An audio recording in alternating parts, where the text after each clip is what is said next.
Welcome to the lesson today. Today we're going to solve inequalities and we're going to graph our linear inequalities. So we're just going to start here with a little reminder of some inequalities that we should know from before. First we're going to talk about less than and greater than. So remember our less than symbol looks like this and our greater than symbol looks like this. Okay? And our less than or equal to symbol looks very similar to the less than, except it has the line under it.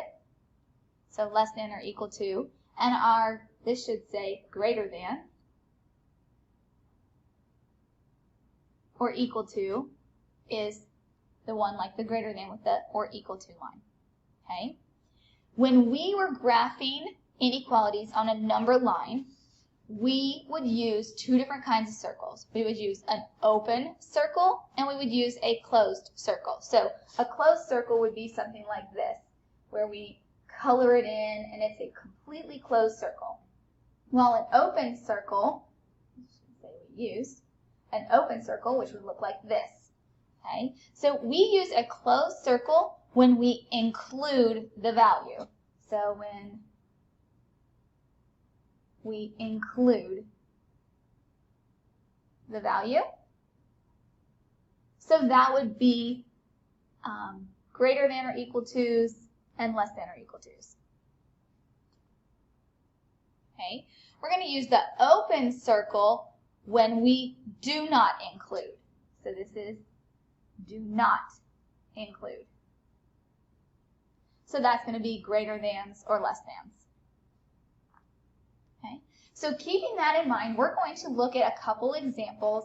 These are things that you should already know how to do, but we're just going to remind you of them. So number one says we're going to graph the solution on a number line. X is less than or equal to 5. Well, first we need to put some numbers on our number line. So I say let's put 5 right in the middle. So here's 5. Remember the numbers to the right are bigger. So this would be 6, 7, 8, 9. The numbers to the left are smaller, 4, 3, 2, 1. Now, if it is less than or equal to, this is going to be, just like we talked about above, it's going to be a closed dot. So at 5, we're going to put a closed dot. And I typically do it right above the number line, not on the number line. Then we need to figure out which way are we shading. Are we shading to the left, the numbers that are smaller? Are we shading to the right, the numbers that are bigger? Okay? Sometimes you can even test a number. So let's say we test 3 and we test 7. So if we test 3, 3 is less than or equal to 5, and 7 is less than or equal to 5. So one of these statements should be true and one should be false. Well, is 3 less than or equal to 5? That's true. Is 7 less than or equal to 5? That's false. So we shade the direction that it's true. So I want to shade towards the 3. So we're going to put our arrow going left. Okay, so this would be all values that are smaller. Okay. Number 2 says X is greater than. So this should be an open circle. So that means we need to put some numbers on our number line. So I've got a -3.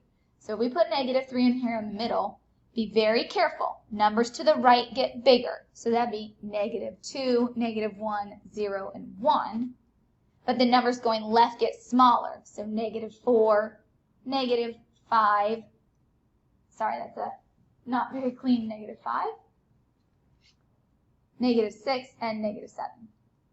At -3, we're going to put an open circle. And now we have to figure out where to shade. So let's just pick the number 0. Let's just test 0. Is 0 greater than -3? Sure it is. So that means this side is going to be the true side. If we tried a negative number to the left, we would get a false statement. Okay. When we look down at example number 3 and number 4, now we actually have to solve in order to get our solution. So remember, when we're solving, we're trying to get X alone. So on number 3, in order to get the X alone, just like if it was a normal equation, we would need to subtract 3 on both sides. So we get a -4 is less than or equal to X. Now, I strongly suggest taking this and rewriting it. We always like to have the x on the left. So notice which way is the inequality opening. It's opening towards the x. So if we put the x on the left, our inequality now has to open left. Okay, so make sure you understand these two are the same thing, just written in the opposite order. So that means we need a -4 here in the middle. So bigger numbers are -3, -2, -1, and 0. Smallers are -5, -6, -7, and -8. Okay. On this number line, we are going to put a closed dot at -4 because it has the or equal to sign. And now we need to figure out which way to shade. So I need all the x's that are bigger than or equal to -4. Well, let's try 0. Is 0 greater than or equal to -4? That's true, so I'm shading to the right. Okay, and then this next one is kind of tricky. I would make sure we put a star next to this one. This one is a very special example. Okay, in order to get the x alone, right now x is being divided by a -2. That means we need to multiply by a -2 on both sides. So if I multiply the left side by a -2, and I multiply the right side by a -2, we can now see what's left. So this and this reduce and give us 1, just leaving the x. 3 times -2 is -6. Here's where the trick comes in. If you multiply or divide by a negative, we flip the inequality. Okay, so we multiply or divide by a negative, we need to flip our inequality. So right now, our inequality says less than, so that means we need to flip it so it says greater than. Okay, so now we know what to put on the number line. So we need our -6, it's -5, -4, -3, -2. Then we need -7, -8, -9, and -10. At -6, it's going to be an open circle. And now we have to figure out which way to shade. So we can test a point. Okay. So if we test a point here, I would always go back and let's test it in the original. I know I didn't do that on the others.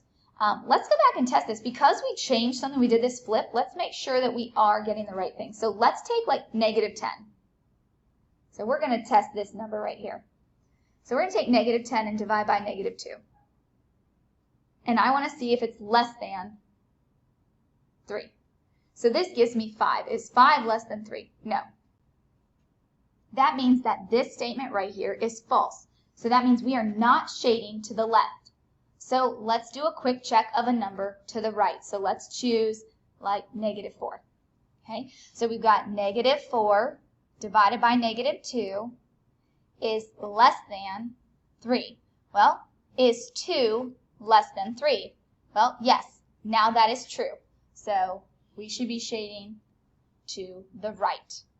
Okay, so it kind of helps and it kind of matches up when our x says x is greater than -6. Well, those are the numbers that are greater than -6. Okay. So that is something that you learned previously before Algebra 1. So now we're going to talk about how we would graph it and what it would look like if we put it on a coordinate plane, which is an XY coordinate, okay, an XY graph. So we have our less than or equal to, our greater than, and our greater than or equal to. When we graph an inequality that's a less than function, we are going to graph it with a dotted line. Okay, so that means it's going to have arrows on the end, and it's going to have dotted or dashed, whichever way you want to call that. If it's a less than or an equal to graph, then it's going to be a solid line. Okay, so just like we have been doing. There's also another piece to these, because remember, on our inequalities that we graphed above, there was an area that we shaded, okay, or there were multiple answers that could fit the x value that's true. So same thing when we graph these linear inequalities. There's a lot of answers that are less than a certain equation. So that means for the less than and the less than or equal to's, we're going to shade where the y's are smaller. Okay, for these ones we're going to be shading where the y's are smaller. So usually that's shading down. Okay, remember y's go up and down. So when I say y's are smaller, the y's are smaller going down the y-axis. Okay. When we talk about greater than and greater than or equal to, so a greater than is going to be a dotted line.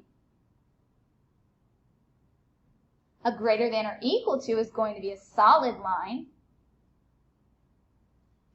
And these ones are going to be shaded where the y's are bigger. Well, the y's are bigger when we go up the y-axis. And this will start to make sense as we look at them and practice them. So let's take a look now at example number 5. We're going to walk through this step by step. So the first part of this, in order to graph it, we need to get y all alone. So to get y alone on this problem, we need to undo the multiplication between the 2 and the y. So we're going to divide every piece by 2. So we get y is greater than. We need to separate the coefficient here from the variable x. So we see we have a negative 1 over 2, so negative 1/2, then our x, and 8 divided by 2 is 4. So now what we have is we can clearly see this y equals mx plus b format, except we don't have an equal sign. We actually have an inequality here. But we do know our slope, and we do know our y-intercept. So that means we can go ahead and graph this equation. When we graph this equation, though, we need to pay attention to what we're going to use. So remember, up above, we said if it's a greater than, we're going to be using a dotted line, and we're going to have to shade up or above that line. So let's go on to the next page so we can start graphing this. All right, so we've got our equation here. Y is greater than negative 1/2 x plus 4. We know that this 4 here is representing our y-intercept. So at 0, 4, we can go ahead and put a dot on our graph on the y-axis, right? Then we also know that we have a slope of negative 1/2. So remember, that means we're going to go down 1 and to the right 2. So we're going to go down 1 to the right 2 to get the other dots in our graph. So I'm just going to continue this all the way. So these you need to make sure you go all the way to the edge of your paper. Now, I'm not going to go ahead and put a line yet because I want to make sure that I do the right type of line. So step 2 says graph the equation, pay attention to whether the line is dotted or solid. So that means we're going to go back here and look at the inequality. This inequality says it's greater than.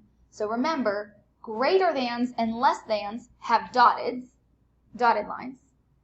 Greater than or equal to's and less than or equal to's are solid. So that means on this graph, we are going to put a dotted line. So you're just going to want to do your best.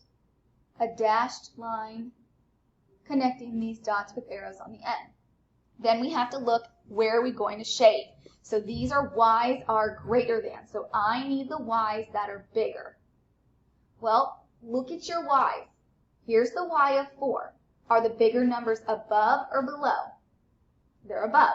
So that means we are going to shade the area above my line. Okay? Come back for the next video. We're going to pick up with example